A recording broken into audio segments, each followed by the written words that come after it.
내년도 예산안 심사가 진통을 겪고 있는 가운데 더불어민주당은 법정 시한인 다음 달 2일 예산안을 처리하겠다고 밝혔습니다. 국민의힘은 정부가 환율 방어를 위해 국민연금 동원을 검토한 데 대해 무책임한 행태라며 반발했습니다.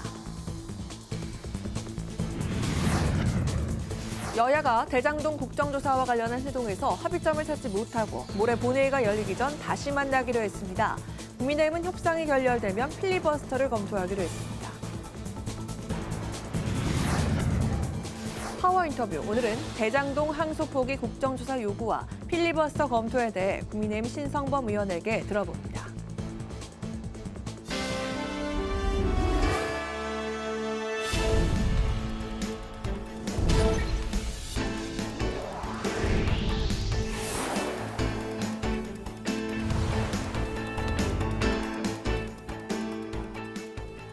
여러분 안녕하십니까? 11월 25일 화요일 국회 라이브 6 시작하겠습니다.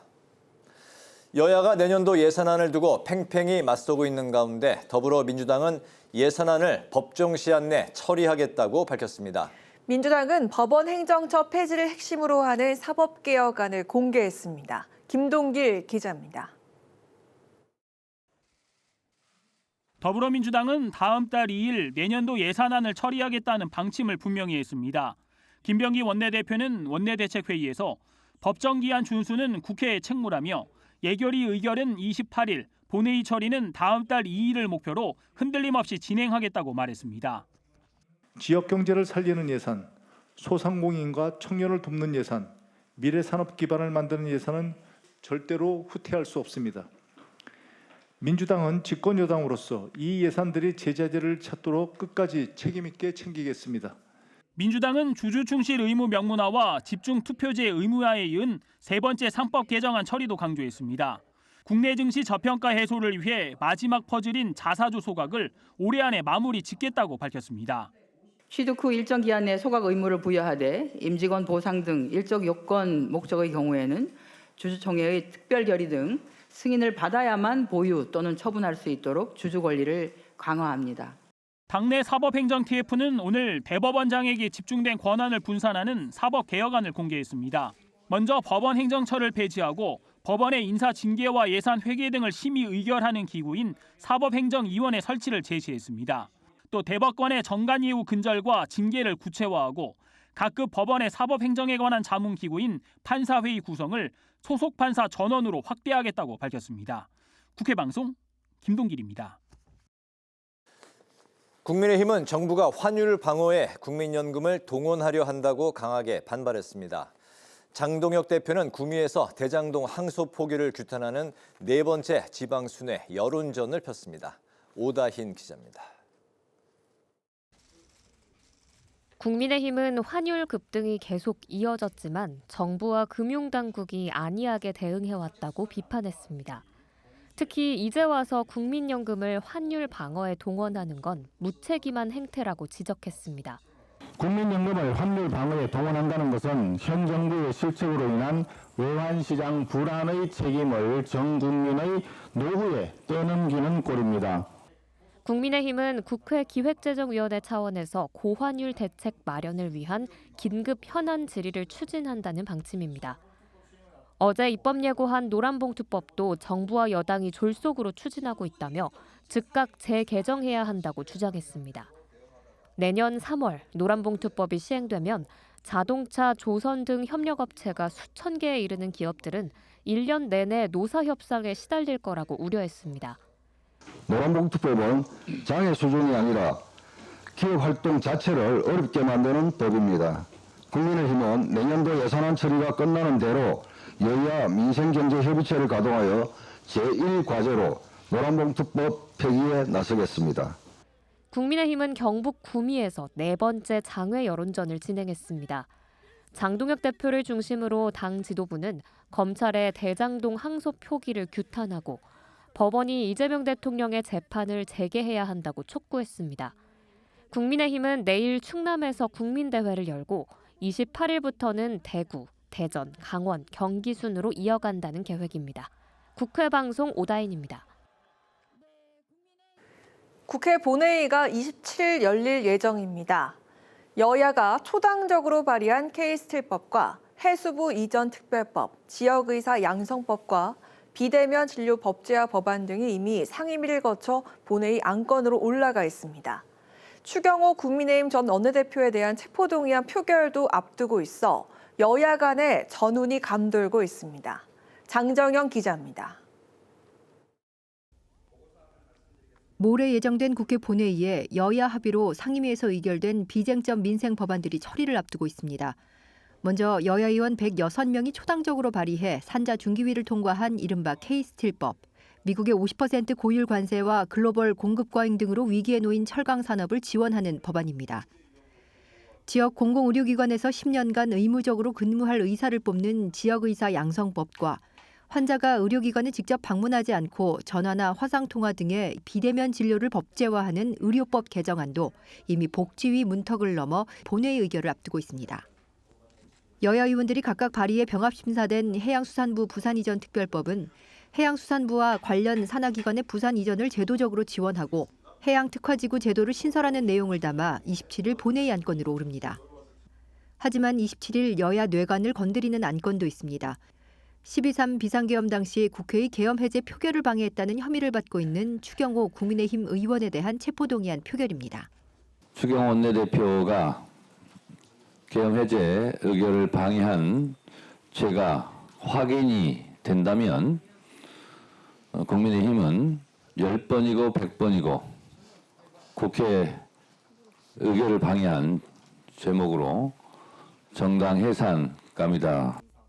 국민의힘은 어제 의총에서 체포동의안 표결 거부 방침을 확정하고 27일 본회의 상정 법안들에 대한 필리버스터 가능성도 검토하는 것으로 알려졌습니다. 내란 정당으로 몰기 위한 처음 시발점이라고 생각을 합니다. 단순히 추경호 전 대표의 문제가 아니라 우리 당에 대한 도전이고 위협이다 이런 생각을 했기 때문에 저희가 강경투쟁을 해야 되지 않냐. 27일 본회의에서 여야 간 장기간 입법 대치가 우려되는 상황. 민주당은 본회의 재적의원이 정족수인 5분의 1에 미치지 못하면 국회의장이 필리버스터를 중단할 수 있는 국회법 개정안을 발의해 국민의힘 맞대응에 나섰습니다. 이런 가운데 여야는 오늘 원내대표와 원내수석 부대표가 참여한 2+2 회동을 가졌지만 27일 본회의 의사 일정과 대장동 사건 항소 포기 국정조사와 관련해 합의를 이루지는 못했습니다. 국회방송 장장한입니다.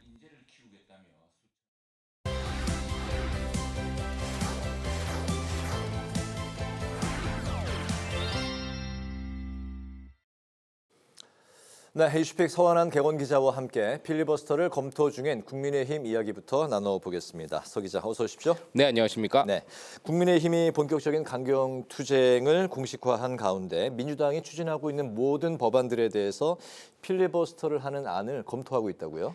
네, 국민의힘은 이 민주당의 입법 독주와 이 악법 폭주에 맞서서 강경투쟁을 하겠다, 이를 공식화한 상황인데 네. 앞서 리포트에서 보신 것처럼 야외투쟁도 계속한다는 계획이지만 오는 27일 이 국회의 표결 때 이 추경호 전 원내대표의 체포동의안 거부 방침을 세운 데 이어서 네. 이 민주당이 추진하는 모든 법안에 대해서 필리버스터, 즉 무제한 토론을 검토 중인 상황입니다. 송원석 원내대표는 이 비상한 수단이 필요할 수 있다라면서 의원들의 해외 출장 자제도 요청을 한 상황인데요. 이 당의 단일 대우를 주문함과 동시에 이 강성 지지층의 결집을 노린 것이다라는 해석이 나옵니다. 이 최수진 원내수석 대변인은 기자들에게 이 12월에 더불어민주당이 악법을 쏟아낼 것으로 예측이 되기 때문에 제1야당으로서 국민들에게 이를 소상히 알리고 강경투쟁해야 한다는 쪽으로 의견이 모였다라고 의원총회에 대한 분위기를 밝혔는데 의원총회에서는 예산안도 넘겨주면 안 된다는 이 강경한 발언들도 나왔다고 합니다. 네, 27일 바로 이제 모레가 될 텐데 추경호 전 원내대표 체포 동의안 그리고 이제 필리버스터 여부가 걸려 있는 아주 중요한 날이 되겠네요. 민주당은 위헌정당 해산 심판을 거론하면서 이제 국민의힘을 압박하고 동시에 또 이제 필리버스터를 중지시키는 그런 안도 검토하고 있다고요? 네, 정청래 민주당 대표, 이 국민의힘의 강공 모드에 역시 연일 맞불을 놓고 있는 그런 모습입니다. 네. 어제 최고위원회의에서는 다음 주면 이 불법 개업 1년인데 반성도 염치도 없는 행태에 분노를 금할 수 없다라면서 아직도 이 불법 개업이 현재 진행형으로 느껴진다라고 비판을 했습니다. 이 위헌정당 해산 심판으로 길바닥에 나앉는 상황을 미리 연습한 것 같다라고 언급하기도 했거든요. 네. 그러는 동시에 이 야당이 방어권으로 쓰려 하는 이 필리버스터 제도 자체를 손보는 안도 검토 중입니다. 지난 9월 25일부터 29일까지 이 민주당이 정부조직법 강행 처리에 나섰을 당시에 국민의힘이 모든 안건에 대해서 필리버스터를 걸고 또 주호영 국민의힘 측 부의장은 의사 진행을 거부했죠.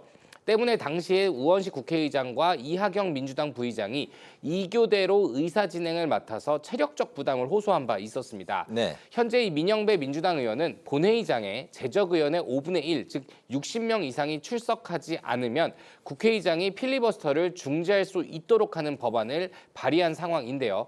국민의힘이 필리버스터 카드로 이 12월 본회의를 사실상 1일 1법안 처리로 제한할 경우를 대비해서 이를 중단할 수 있는 법안을 검토하고 있는 겁니다. 네네. 필리버스터를 둘러싸고 여야 간에 이제 팽팽한 또 힘겨루기 양상을 띠고 있는데 이번에는 내란 재판부 재추진을 공식화한 민주당 이야기로 좀 넘어가 보겠습니다. 그동안 이제 민주당 지도부가 좀 신중론을 유지했었는데 어제 재추진을 이제 공식화했습니다. 그 배경부터 들어볼까요? 네, 여러 해석들이 현재 언론에 나오고 있는데요. 일단 대장동 사건 항소 포기 논란에도 당과 정부의 지지율이 유지가 되고 있는 점, 또 한덕수 전 국무총리 등에 대한 영장 기각에 더해서 이 윤석열 전 대통령의 경우 1심 구속기한 만료에 따른 1월 석방 가능성이 제기되고 있기 때문에 내란 전담 재판부 카드를 재차 꺼내들었다라는 분석이 나옵니다. 네. 민주당은 원래 지난 8월이었죠. 내란과 김건희 여사 또 순직 해병 등 이 3대 특검 사건을 재판을 전담하는 내란 전담 재판부 설치를 추진했었지만 이 법조계를 중심으로 위헌 논란이 제기되고 또 중도층 여론이 돌아설 수 있다라는 우려가 나오면서 관련 논의를 중단한 바 있습니다. 하지만 민주당 지도부 어제 이 내란 전담 재판부 설치를 재추진하겠다라고 공식화했죠. 민주당 김병기 원내대표는 이 어제 최고위원회의 때 내란 전담 재판부는 당연히 설치해야 하는 국민의 명령이라면서 대통령이 순방을 마치고 귀국을 하면 차질 없이 처리하겠다라고 밝혔습니다. 현재 내란 전담 재판부 설치를 담은 이 12.3 비상계엄의 후속 조치 및 제보자 보호 등에 관한 특별 법안 이 박찬대 의원이 발의한 것인데 이 법사위 법안 소위에 현재 계류 중인 상황입니다. 민주당은 1심 결과가 나온 뒤 2심부터 전담 재판부를 구성해서 사건을 맡게 되면 위헌 논란도 피할 수 있다라고 보고 있습니다. 네. 또 이에 더해서 내란 사범에 대해서는 이 사면권 제한도 추진한다는 그런 계획입니다. 네. 국민의힘은 이 사안에 대해서 이제 내란몰이, 법원 길들이기, 또 국민의힘을 압박하기 위함이다. 이렇게 이제 그런 카드로 보고 있는데 추경호 전 원내대표 체포 동의안, 구속영장 청구와 맞물려서 좀 예민한 이슈가 되고 있는 것 같네요. 네, 국민의힘은 이 민주당의 내란 전담 재판부 설치 공식화를 이 추경호 전 원내대표의 구속과 또 내년 1월 말로 예정된 한덕수 전 총리의 내란죄 첫 판단과 관련해서 사전에 사법부를 압박하려는 이 내란몰이로 보고 있습니다. 이른바 인민재판부를 설치해서 법원 길들이기를 시도하고 있다 이런 건데요. 이 법사위 소속의 나경원 의원은 국민의힘에서 이 정책위원회에서 한 토론회에 참석을 했을 때 내란 재판부 설치와 이 법원행정처 폐지로 이재명 대통령의 재판이 재개돼서 유죄 판결이 나오기 전에 모든 판사를 마음대로 하겠다는 것이다라고 비판하기도 했습니다. 네. 국민의힘은 더불어민주당이 이 내란 전담 재판부 재추진에 나선 것에 대해서는 헌법재판소에 위헌 심판도 청구한다는 그런 계획입니다. 네. 최수진 원내 수석 대변인은 오늘 이 원내대책 회의 후에 기자들과 만난 자리에서 이 위헌 소지가 굉장히 많다라면서 저희가 그것은 이 법적으로 대응할 예정이다라고 밝히기도 했습니다. 제가 일전에 출연을 했을 때 이 추경호 전 원내대표의 구속영장이 발부되느냐 안 되느냐 이 여부에 따라서 국민의힘의 책임론이 더 커질 것인지 혹은 이 특검의 무리한 수사에 대한 책임론이 더 커질 것인지 이 정치적으로 큰 분기점이 될 수 있다라는 취지로 설명을 드린 바 있는데 그렇죠. 이 12월 국회 분위기는 비상계엄 1년과 맞물려서 정치적으로 이 필요한 입법 추진이 필요한 당정과 또 주요 사건에 대한 사법부 결정이 당연히 큰 이슈가 되고 자연스럽게 이 여야의 대치는 이 결정에 따라서 더 극으로 가지 않을까 하는 우려가 됩니다. 네, 비상계엄 1년, 바로 이제 다음 주인데 아직까지도 그 여진이 계속해서 정치권에 이어지고 있습니다. 오늘 이슈픽 서한한 객원 기자와 함께했습니다. 말씀 잘 들었습니다.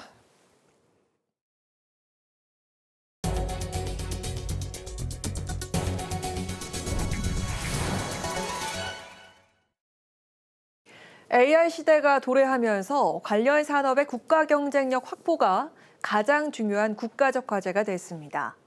이를 위해 고급 연구 인력을 확보하고 안정적인 연구 환경을 조성하기 위한 정책 토론회가 국회에서 열렸습니다. 김지수 기자입니다. 지속적인 인재 육성과 R&D 지원 체제 재설계는 AI 시대 국가 경쟁력의 핵심입니다. 전문가들은 정부가 막대한 비용을 투자하고 있지만 기업들의 투자는 오히려 미흡하다 보니 AI 인재 양성에 어려움을 겪고 있다고 분석했습니다. 궁극적으로 이 문제는 기업이 이 인재들한테 비전을 주고 일할 만한 자리를 만들어주지 않는다면 아무리 일시적인 정책으로 끌어와 봤자 기업들이 국가 지원에 부합하는 수준의 AI 분야 자체 투자에 집중해야 한다는 겁니다. 정부가 주도하고 있는 AI 대학원 사업이 2년 후 종료되는데 이를 계속 사업으로 전환해야 한다는 주장도 나왔습니다. 전문가들은 AI 경쟁의 핵심 축으로 부상한 중국의 전략도 주목해야 한다고 강조했습니다. 중국은 전국 AI 교육 과정을 표준화하고 엘리트 인재군을 조기 선발하고 있지만 우리나라는 이공계 기피 현상이 심화되고 탑티어 인재를 선발하는 시스템도 부족하다고 지적했습니다. 따라서 AI 인재의 생애 주기 전 과정을 통합적으로 설계해야 한다고 주장했습니다. 진로 탐색, 선발, 양성, 정착, 경력 전환 등과 같은 이러한 과정이 하나의 파이프라인으로 연결이 되도록 뒷받침을 하고 토론에 참여한 의원들 역시 인재 양성의 중요성에 공감했습니다. 다만 인재 유치도 필요하지만 인재 유지가 더 중요하다고 강조했습니다. 현장 연구자들을 어떻게 하면 유지하고 인력 누출을 방지할 것인가. 장학금 주고 키워놓고 그 다음에 후속 조치가 지금은 거의 전무한 걸로 알고 있습니다. 여야 의원들은 인재 유출을 막는 근본적인 해법이 절실하다며 이를 위한 정책을 제도화하기 위해 입법과 예산으로 뒷받침하겠다고 약속했습니다. 국회 방송 김지수입니다. 국회 기획재정위원회가 조세 소위원회를 열고 정부가 추진 중인 유산 취득세 관련 법안을 집중 논의했지만 당장 추진하기는 어렵다는 입장을 밝혔습니다.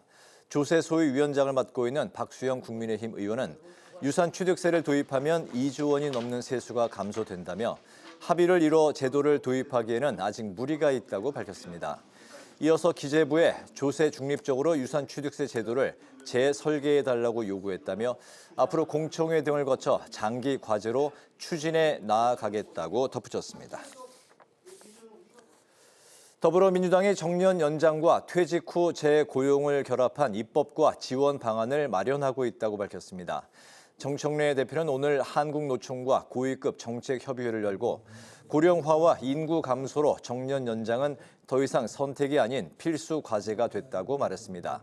정 대표는 또 공무직위원회법 연내 입법과 공무원과 교원의 정치 기본권 보장 관련 입법에 최선을 다하겠다고 덧붙였습니다.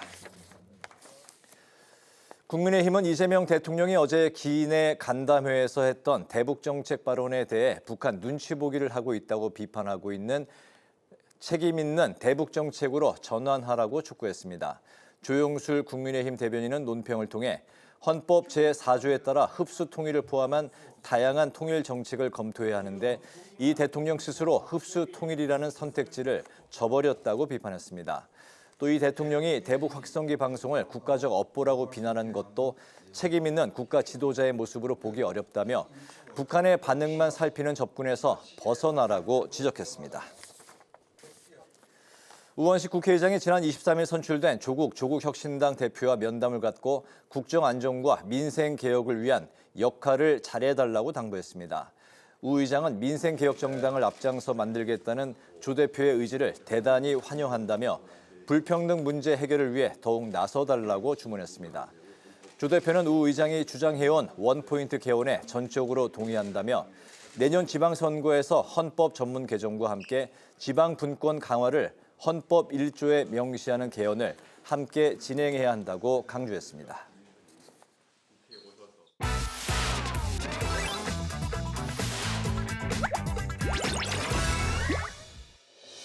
11월 25일 강아랑이 전해주는 정치권의 뜨거운 말말말 강아랑의 정치랑입니다. 첫 번째 주제는 1인 1표제 숨고르기입니다. 민주당 정청래 대표 주도로 추진돼온 당원 1인 1표제, 당원 당규 개정이 숨고르기에 들어간 가운데 그 이후 상황에 관심이 모아지고 있습니다. 정 대표는 당원 주권 시대를 열기 위한 조치라고 강조했지만 친명계를 중심으로 한 반대파들은 권리당원의 지지세가 강한 정 대표의 연임을 위한 포석이 아니냐고 이견을 드러내왔습니다. 결국 정 대표가 한 발 물러서게 된 겁니다. 반대 목소리를 낸 건 아닙니다. 큰 틀에서 1인 1표제는 우리가 가야 될 당원 주권 확대라는 부분에 철학과 흐름을 같이 하기 때문에 찬성한다. 그러나 절차와 시기 이런 부분에 대한 고민들이 좀 더 당겨져 있어야 됐다. 지역의 당원들의 표심을 반영하는 구조를 만들고 또 그쪽 지역 당원들의 의사가 반영되는 방식으로 수기 절차를 거쳐야 한다. 이런 이제 내부의 지적들이 있었고요.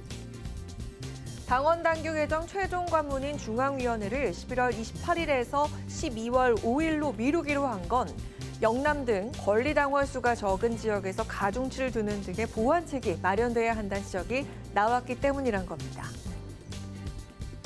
영남 지역 인구가 한 25% 이 정도 되는 걸로 알고 있는데 권리당원 내에서 차지하는 비중은 10%가 안 됩니다.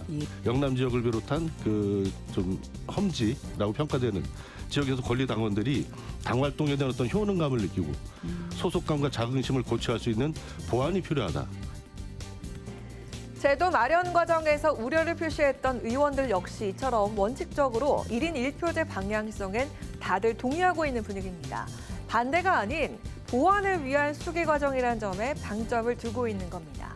또한 일각에선 이번 숨고르기로 정청래 대표의 리더십이 시험대에 오른 게 아니냐는 관측도 나오는데요.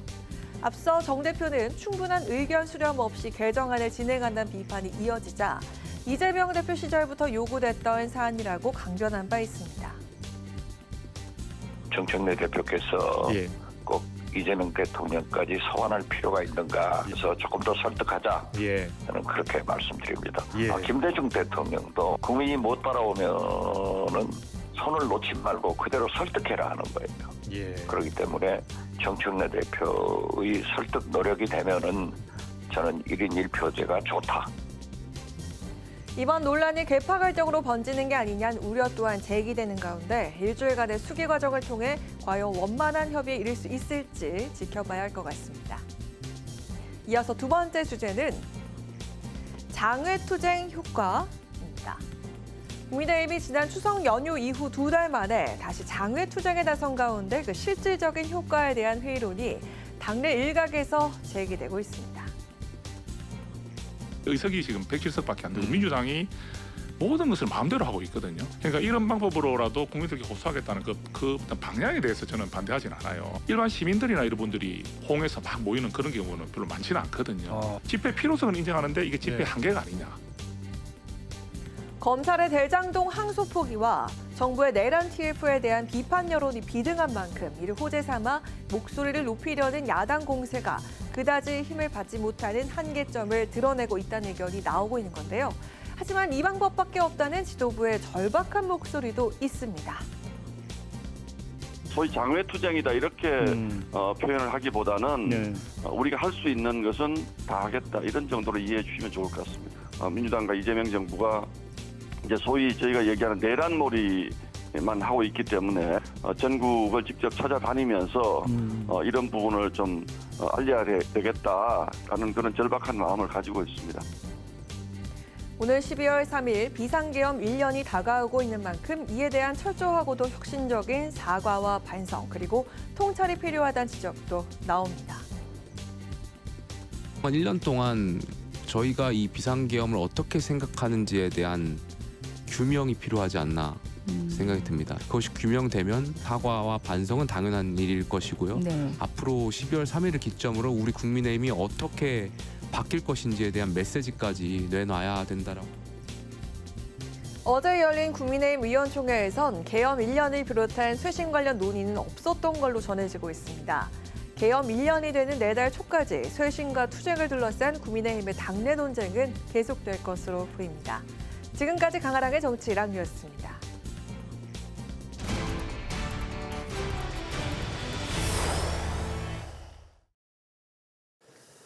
국회가 내년도 예산안 심사 막바지에 들어간 가운데 야당의 예산안 감액 주장에 대해 여당인 민주당이 무책임함을 강조하며 오는 28일 예결위에서의 의결 목표를 내놨습니다. 모레인 27일 본회의에 상정될 민생 법안 처리에도 국민의힘의 협조를 당부한 상황인데요. 더불어민주당의 서영교 의원을 전화로 연결해서 국회 현안을 짚어보겠습니다. 의원님 안녕하십니까? 안녕하세요. 예, 안녕하세요. 서영교입니다. 네, 김병기 민주당 원내대표가 오늘 예산안과 민생 법안은 반드시 일정에 맞춰서 처리하겠다고 선언을 했는데요. 이제 모레 본회의가 열리게 됩니다. 예산안을 비롯한 민생 법안 처리 상황 현재 어떻게 내다보실까요? 예, 예산안은 이제 막바지입니다. 대한민국 국민이 내주신 세금, 이제 그 국민에게 다시 이자 붙여 돌려드려야 되지 않겠습니까? 그래서 가장 이 예산을 잘 쓸 수 있는 방법은 무엇인가? 바로 조선업이라든지 AI라든지 소수와 약자를 위한 예산이라든지 그리고 이번에는 미국 트럼프 대통령 그리고 시진핑 주석 등과 협상을 해가면서 통상 대응 예산, AI 예산, 민생 예산, 미래 예산, 청소년들을 위한 예산 등등 이제 막바지에 가 있는데요. 그 예산은 일정에 맞춰 통과시키게 될 것입니다. 헌법 54조에 의하면 이 회계연도마다 예산안을 항상 다음 해가 시작되기 전인 90일 전, 그러니까 10월 2일까지 제출하게 돼 있습니다. 정부가. 네. 제출하고 내년이 시작되기 30일 전인 12월 2일까지 무조건 통과되게 되어 있습니다. 그래서 이것을 12월 2일 날 전까지 의결하게 될 것입니다. 국민이 준 세금을 제대로 잘 써서 그동안 어려웠던 경제 살려내고 사람을 위한 예산, 미래를 위한 예산으로 만들어가게 될 것입니다. 예. 네, 민주당이 내란 전담 재판부 카드를 재추진하겠다고 밝혔습니다.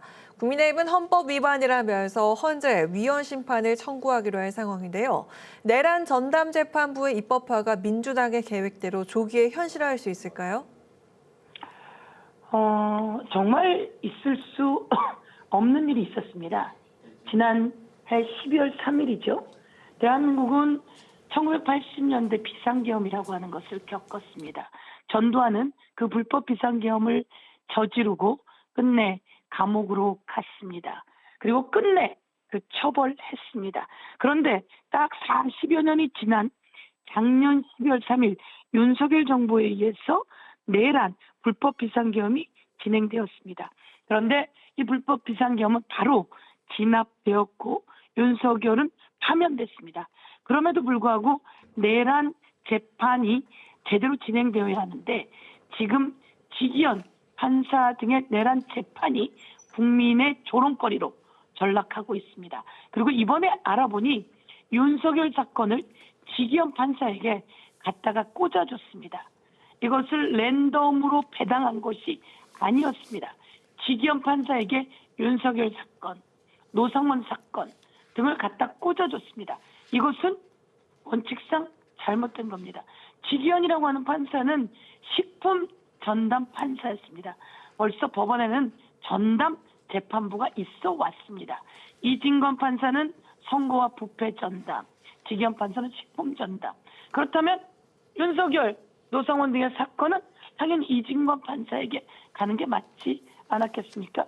윤석열은 직권남용 및 내란이었습니다.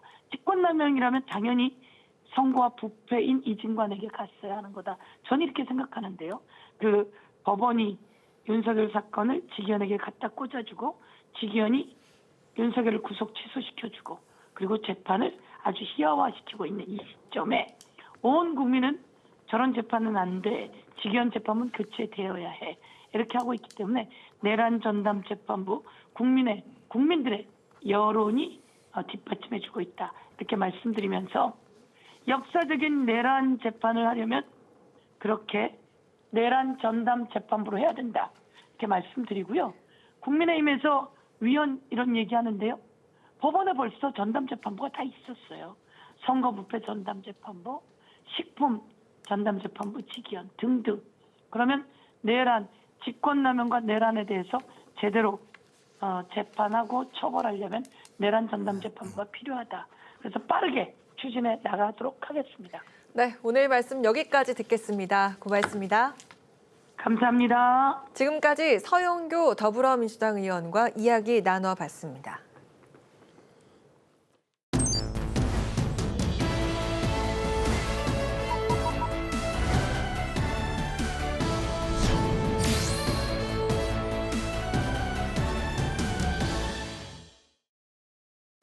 정치 현안에 대한 입장과 해법을 국회의원에게 직접 들어보는 파워 인터뷰. 오늘은 신성범 국민의힘 의원을 모시고 대장동 항소 포기 국정조사 요구와 여야 현안에 대한 의견을 들어보도록 하겠습니다. 의원님 반갑습니다. 어서 오십시오. 안녕하세요. 반갑습니다. 네.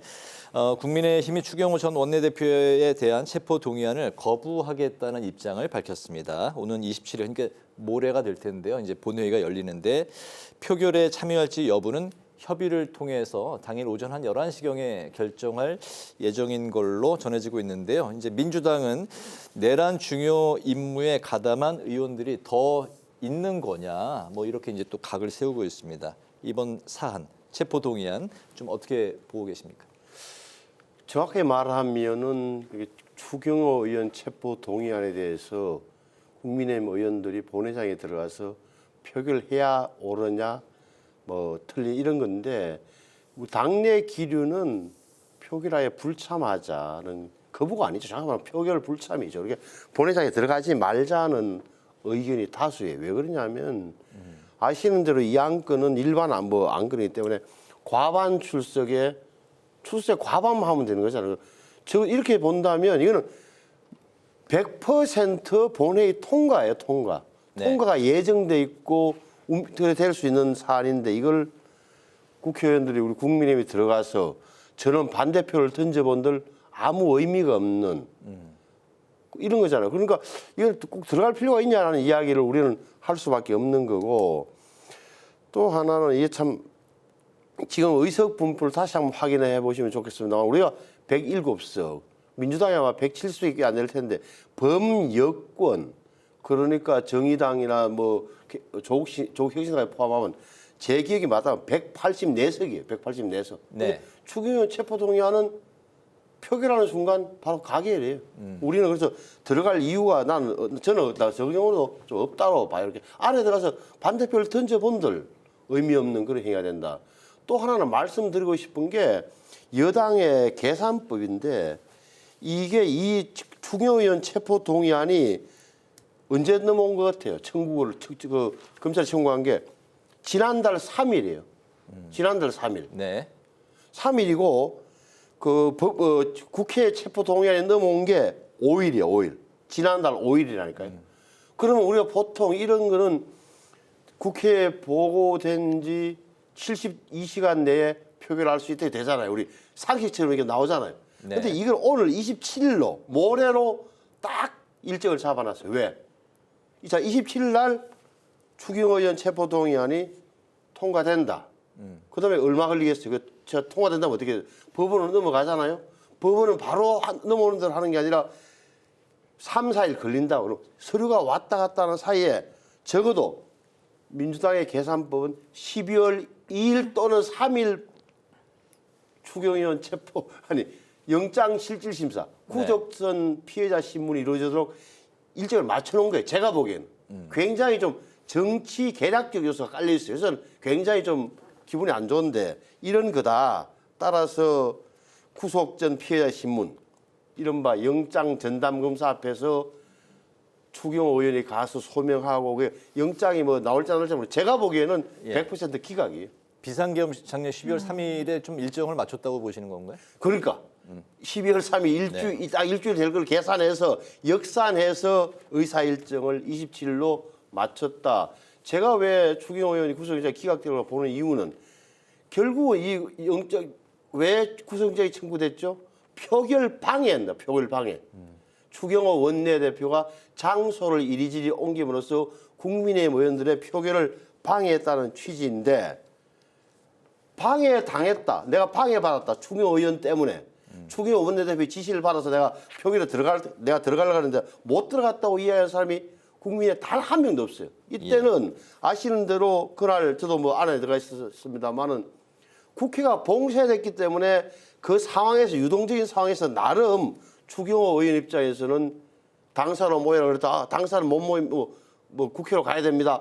왔다 갔다 한 것으로 보여져 불과해요. 지금까지 드러난 언론 보도나 모든 걸 종합해 보면. 네. 그러면 제가 보기에는 구속영장이 발부될 국회에서는 본회의장에 통과되더라도 구속영장을 법원에서 판사가 발부할 가능성이 별로 없다라고 저는 기각으로 보고 보시는 거죠. 네, 저는 그렇게 알겠습니다. 보죠. 네. 지금까지의 상황을 종합해보면 새로운 우리가 모르는 특검이 뭔가 새로운 증거를 제시하지 않는 한 기각될 가능성이 저는 100%라고. 알겠습니다. 네, 그리고 그 국민의힘이 필리버스터를 예고를 했는데 민주당이 27일 오전 11시에 논의하기로 했다 이렇게 얘기를 했고요. 네. 국민의힘 측에서는 이걸 양당이 논의할 것이 아니다 이렇게 나왔습니다. 이에 민주당은 필리버스터를 중단할 수 있는 국회법 개정안을 발의해서 맞대응에 나섰는데 상황 좀 어떻게 전망하십니까? 필리버스터를 이런 식으로 무력화한다는 것은 정말 저는 놀라운 발상인데 제가 민주당에 대한 법안 안 봤어요. 그럴 때는 사회를 누구나 볼 수 있도록 하겠다. 다시 말해 국회 본회의장 사회는 누가 보죠? 우원식 부의장, 우원식 네, 의장, 네. 이하경 주호영 부의장이 봐야 돼요. 의장 단위. 그런데 이 민주당에 대한 법안은 누구나 볼 수 있다. 다시 말하면 우원식 의장이 신성모 의원 당신이 와서 정보위원장이 와서 사회 보세요. 내가 볼 수 있다는 거예요. 그리고 주호영 부의장이 사회를 안 보겠다 하니까 우회하는 수법 중에 하나는 방법 중에 또는 그다음에 재석 의원이 5분의 1 60명이 앉아 있어야 돼요. 60명이. 왜? 새벽에 별로 없으니까. 네. 이렇게 되면 언제든지 이렇게 그만두게 할 수 있다. 60명이 안 되면 수도. 지금은 어떻게 되죠? 24시간이에요. 24시간. 의석에 최소한의 어떻게 보면 그 3분의 100명이 요청하면 필리버스터가 시작되고 24시간 지난 다음에 3분의 2가 요청하면은 종료되는 게 현행 시스템인데 이것도 못 참아서 60명이 계속 앉아 있어야 되고 안 되면 바로 그 자리에서 의장이 사회자가 필리버스터 종료를 선언할 수 있고 그다음에 종료된 지 12시간 안에 법안을 표결해 붙일 수 있는 거예요. 네. 이런 법안은 제가 보기에는 완전히 필리버스터를 완벽하게 무력화시키는 거예요. 근데 잊지 말아야 할 사실은 지금 여당이 야당 시절을 기억하지 못하는 거예요. 네. 알겠습니다. 저는 기억이 나는 게 제가 2016년도에 19대 때 그때 테러 방지법인가? 은수미 의원이라고 있어요. 여자 의원. 성남시장. 성남시장. 근데 그분이 10시간 해가지고 여거리 탄생했다. 난리가 났어. 그 다음 날 현재 정청래 대표가 정청래 의원 시절에 12시간 했어. 12시간 필리버스터를. 네. 점점 기록이 깨지고 있죠. 그리고 지금은 15시간 나왔는데 이렇다면 이게 필리버스터야말로 어떻게 보면 소수 야당의 최종 권한인데 이거까지 무력화시키겠다. 이거 한번 해보세요. 헌정하면 다 깨져요. 이거. 이건 나와. 필리버스터를 두고 모레 본회의에서는 좀 어떤 양상으로 이제 표출이 될지 지켜보기로 하고요. 여야 원내 지도부가 대장동 사건 항소 포기 국정조사에 관한 협의에 나섰는데 결국 이제 불발이 됐습니다. 앞서 이제 국민의힘은 민주당이 최종 입장을 밝히지 않으면 비상수단을 강구하겠다고 경고했었는데 우선 대장동 범죄 수익 환수 특별법을 당론으로 발의해서 정기국회에서 이제 통과시키겠다는 그런 입장입니다. 이 지점은 좀 어떤 부분 주목하고 계실까요? 저는 국정조사는 무조건 필요하다고 봐요. 그러니까 이 대장동 사건의 핵심이 뭐냐. 적어도 공공이익, 다시 말하면 성남시, 바꾸고 말하면 성남도시개발공사로 가야 할 개발일 7,800억 원이 김만배 등 민간업자들에게 넘어갔다는 것인데 이걸 항소를 포기했기 때문에 적어도 환수를 못하는 거잖아요. 그러면은 이게 도대체 그러면 이런 게 국정조사를 국회에서 해야 되는 거예요. 물론 민주당도 국정조사를 주장해요. 근데 요체는 뭐냐? 민주당의 주장은 대장동 수사 자체가 잘못됐다고 해서 타겟이 당시 검사들 향하는 검사들. 우리는 그게 아니죠. 보면은 과연 왜 이렇게 수사는 그걸 포함해서 전반적으로 마지막까지 왜 이렇게 돼서 항소 포기했냐까지 보는 거거든. 그렇게 되면 저는 뭐 지금은 민주당에서는 법사위에서 하자. 우리 국민의힘은 별도 국정조사 특위를 만들자는 주장을 알고 있는데 제가 보기엔 민주당에서는 할 생각이 별로 없는 거예요. 법사위에서 하자는 주장. 네. 그러나 저는 우리 당 지도부도 잘 판단해서 법사위에서라도 나는 국정조사를 할 필요가 있다고 봐요. 좀 시간이 걸려도 정말 이런 게 국회의 국정조사 사안이에요, 사안. 예. 뭐랄까 대장동 불법이 환수 특별법은 반드시 필요한 거고. 네, 알겠습니다. 저는 그래서 국정조사와 어떻게 보면 나중에라면 진짜 안 되면 특검이라도 국정조사를 해보고 안 되면 남는 미진한 부분은 특별검사를 통해서 정말 알아봐야 할 사안이 바로 대장동 사건이라고 봐요. 알겠습니다. 네. 그리고 민주당이 지금 사법행정 정상화를 내걸고 법원행정처 폐지 등을 포함한 법안 초안을 공개했는데 이 내용 안에 전관예우 근절 그리고 비리법관 징계 실질화 이런 내용들이 담겨 있습니다. 이 오늘 발표를 어떻게 보셨습니까? 그건 괜찮은 거예요. 예를 들어서 대법관 그만두고 나서 대법원 사건을 맡지 못하도록 하자. 괜찮아요. 3년이든 6년이든 저는 뭐 찬성하는 건데 오히려 그 안에서 발표 안 된 게 이런 게 있더라고요. 내가 보니까 대법원 지금 판사 인사를 누가 합니까? 대법원장이 어떻게 하죠? 법원 행정처 안에 인사심의관이 3명의 아주 엘리트 판사들로 구성되어 있어요. 이 사람들이 다 이렇게 이력을 보고 판사의 소송 재판 기록 보고 순위를 매겨서 그대로 대법원장한테 가져가면 대법원장이 사인하는 형태로 해서 법관 인사가 이루어지는 거예요. 근데 네. 지금 보면 이것을 아예 없애겠다는 거예요. 인사 권한을. 대법원장의 판사 임명권을 아예 무슨 위원회를 만들어서 분산시키겠다. 이렇게 되면 법원이 고고한 인격체들의 집합체이긴 하지만 최소한의 질서를 필요했고 그것을 담지하는 집단이 법원 행정처인데 완전히 법원 행정처가 무너지는 거예요. 없어지는 거라니까. 이렇게 되면 정말 대법관이 왜 그냥 14명 중에 한 분일 뿐이지 chief of justice, 법원의 왕으로서 법원의 최고 책임자로서 영향이 제로가 되는 거예요. 이 밑에 발상은 지금 조희대 대법원장이 마음에 안 든다, 불만이다라는 여당의 인식의 그 이상 이하도 아니다. 저는 뭐 몇 가지는 괜찮은데 발상 자체가 동기 자체가 저는 불순하다고 봐요. 네네, 알겠습니다. 다음 주 이제 12.3 비상계엄 1년을 이제 앞두고 있는데 민주당이 내란 전담 재판부 설치를 이제 재추진하기로 결정을 한 것 같습니다. 대통령이 귀국하면 바로 처리하겠다 그런 입장인 것 같은데요. 국민의힘이 이제 당연히 이제 반대 입장을 고수하고 있는 상황이고. 민주당은 1심은 그대로 받고 2심부터 재판을 하면 위헌 소지는 넘길 수 있다. 위헌 여부는 이제 넘길 수 있다는 그런 입장인데 어떤 부분들에 대해서 국민의힘이 반대 입장인지 좀 정리하면서 들어볼까요? 원래 법안을 보니까 민주당 1심도 2심도 다 내란 재판부를 서울중앙지방법원 합의부에 내겠다, 고등법원에 만들겠다는 취지던데 네. 1심으로 가면 실익이 없는 거예요. 민주당 입장에서는 왜? 지기현 판사가 마음에 안 들든 이진관 부장이 마음에 들든 간에 이렇게 특별재판부를 만드는 순간 윤석열 지금 감옥에 있는 윤석열 전 대통령은 1월 16일이면 나와요. 재판을 중지해야 될 거 아닙니까? 네. 특별재판부를 만들려면 현행재판부는 재판 중지돼야 된단 말이에요. 실익이 없으니까 고등법원에 만들겠다는 거예요. 정확히 말하면. 네.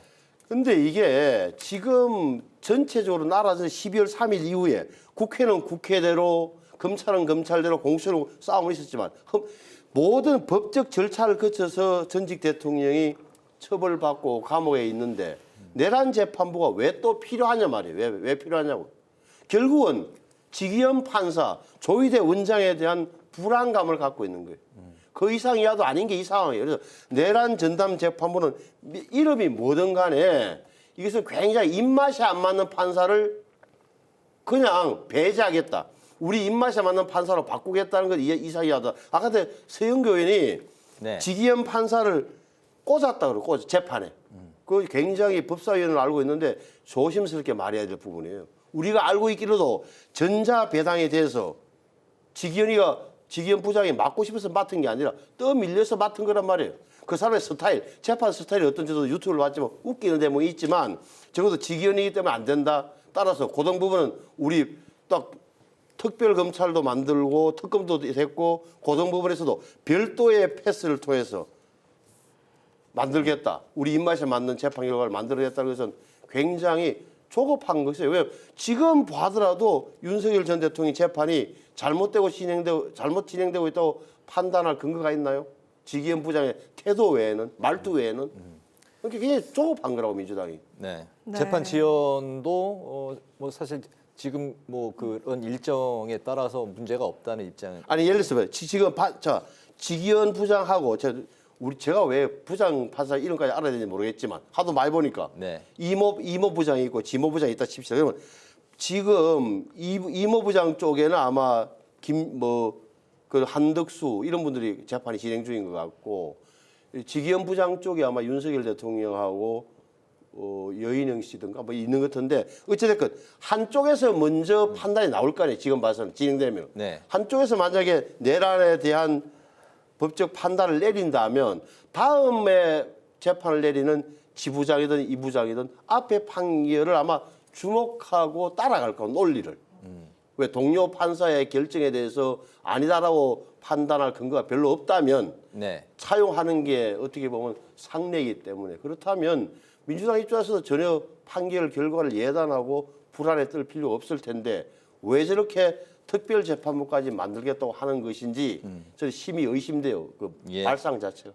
알겠습니다. 네. 그리고 의원께서는 그 정보위원장으로서 국가기밀과 안보를 위해서 힘쓰고 계신데요. 네네. 그 올해 알려진 것만 해도 외국인이 군사시설을 촬영하다가 적발된 사례가 9건이나 된다 이렇게 됩니다. 수사기관이 적극적으로 대응하기 어려운 상황이다 이렇게 우려를 하셨는데요. 이미 그 언론에도 이렇게 보도가 되고 있는 그런 상황인데 어떤 대응책이 좀 마련될 수 있을지 들어보겠습니다.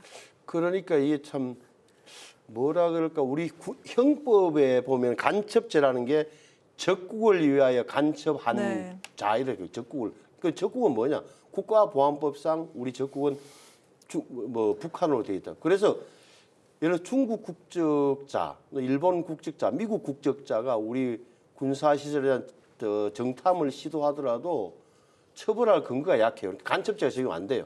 이렇게 예를 들어 간첩을 행위를 했다 하더라도 북한 국적인이 아니라면 그 결국 할 수 있는 게 뭐냐? 군사기지 및 군사시설 보호법. 뭐 유튜브로 촬영을 했다더라, 국정원을 촬영했다더라, 어디 부산에 있는 함대 사령부에 잠수함을 항공모 이런 게 안 된단 말이에요. 그러니까 이거에 대해서는 우리가 좀 간첩죄를 바꾸자. 간첩죄가 적어도 외국을 거기서 중국이 됐든 일본이 됐든 미국이 됐든 좀 바꾸자는 논의가 활발하게 되고 있고 저희들은 당연히 찬성이고 민주당 일부 의원들도 찬성하고 있어요. 그래서 저는 간첩죄 조항을 빨리 바꾸는 게 급선무라고 봐요. 알겠습니다. 마지막 질문 드리겠습니다. 국민의힘 지도부가 주최한 경남 창원 집회에 이제 최근에 참석을 하셨는데 의원님 그 지역구가 여기 이제 포함이 돼 있죠. 경남 산청, 함양, 거창, 합천. 네. 이 자리에서 이제 그 의원님의 발언이 좀 이제 주목을 받았습니다. 바로 국민의힘이 기득권자들의 대표 정당이 돼서는 안 된다. 그래서 이제 이 발언의 진위가 뭐냐 이제 나오고 있는데 그래서 이제 그런 의미 듣고 싶고 앞으로 이제 의정 활동 한 해가 이제 한 달 정도 남았습니다. 어떤 계획 갖고 계신지 같이 좀 들어볼까요? 아니 이제 지금 한국 정치를 표현하는 말 중에 하나가 불로소득 정치라는 말이 불로소득. 내가 잘해서 지지율이 올라가고 표가 많이 되는 게 아니라 상대방이 잘못해서 상대방이 실수해서 내가 올라가는 그런 구조인데 지금 그렇게 이재명 대통령 하는 걸 보면 정부 하는 걸 보면 이 항소 포기다 김현지 씨 문제다 무슨 경제 문제다 뭐 한미 통상협상 결과다 많은 어떻게 보면 최민희 우리 과방위원장 건까지 있는데 지지율이 우리가 야당이 안 올라간단 말이에요. 야당이 이 대목이 뭐냐 하는 저희 지점을 좀 주목하는 거죠. 저 같은 경우는 그래서 어떻게 보면 지금 12월 3일이 1년이 1년 전의 일이라고. 네. 그래서 모든 국민은 일상으로 돌아갔어요. 매일 먹고 살기 바쁘고 한데 정치권만 여당은 야당을 향해서 아직도 내란 정당 프레임을 씌워서 계속 이야기하려고 그러고 우리 당의 일부터 지도부도 완전하게 잊고 있던 걸 다시 한번 해서 체제 전쟁으로 가야 된다 이렇게 이야기를 하고 있단 말이에요. 저는 그게 좀 답답했던 거고 그래서 우리 야당이 국민의 일상생활과 좀 더 밀착해줘야 네. 이 정부도 긴장한다. 다시 말하면 먹고 사는 문제에 대해서 우리가 대안을 제시하는 게 중요하다. 좀 더 정확하게 말하면 이 정부가 돈을 푸는 문제, 재정 확대 정책이 앞으로 우리나라에 미칠 악영향이라든지 또 기업을 저렇게 올가면은 법안들이 결국은 경제 우리 활력을 잠식해서 한국 경제가 어려워지는 거 이런 걸 따복따복 이야기해서 우리 편으로 적어도 야당이 믿음직하다는 그런 걸 전치해 와야 된다는 제 생각을 이야기했던 거고 그래서 우리 지역이 특히 경남이니까 경남 지역은 우리 당 지지율이 높지만 적어도 우리가 기득권 지역의 유지들 위주 정당이 돼서는 안 된다는 이야기를 하고 싶었던 거고 그래서 좀 지역의 유지들이요? 우리가 바뀌어야 된다. 네네. 여당도 우리가 공개해야 되지만 무엇보다 근본적인 이유는 우리가 바뀌는 게 중요하다는 이야기를 하고 싶었습니다. 알겠습니다. 네. 자, 이제 오늘 파워 인터뷰 마무리할 시간이 됐습니다. 오늘은 국민의힘 신성범 의원을 모시고 여러 국내 정치 현안과 관련해서 들어봤습니다. 오늘 말씀 잘 들었습니다. 고맙습니다. 감사합니다. 오늘 국회 라이브 6 여기까지입니다. 시청해주신 여러분 고맙습니다.